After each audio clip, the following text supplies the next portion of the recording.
खेरपुर नथन शाह में गोश्त विकिरो करण लाइ मुक़ररु कयल कूसगर ऐं मच्छी मार्केट ते बाअसर माण्हुनि जे कब्ज़े ख़िलाफ़ अॻूणे तालका बार सदर सीनियर एडवोकेट शोबान अली मल्हा पारां सरकारी कूसगर ऐं मच्छी मार्केट लाइ कोर्ट में पटिशन दाख़िल।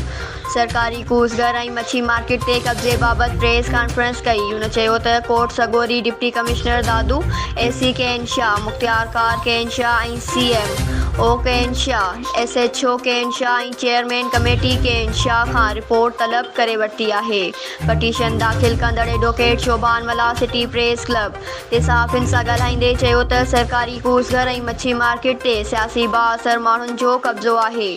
कब्ज़े सबबि गोश्त ऐं मच्छी ॿाहिरि रोडनि ऐं रस्तनि ते विकिरो थिए थी, जंहिंजे करे शहर में बदबू ऐं गंदगी जा ढेर लॻल आहिनि, जंहिं मां खोड़ सारियूं बीमारियूं जनम वठनि थियूं। हिकु ज़िम्मेवार शहरी हुजण नाते कोर्ट सॻोरी सां रुजू कयो आहे। इंशाअल्लाह जल्दस कब्ज़ो ख़त्म करायो वेंदो।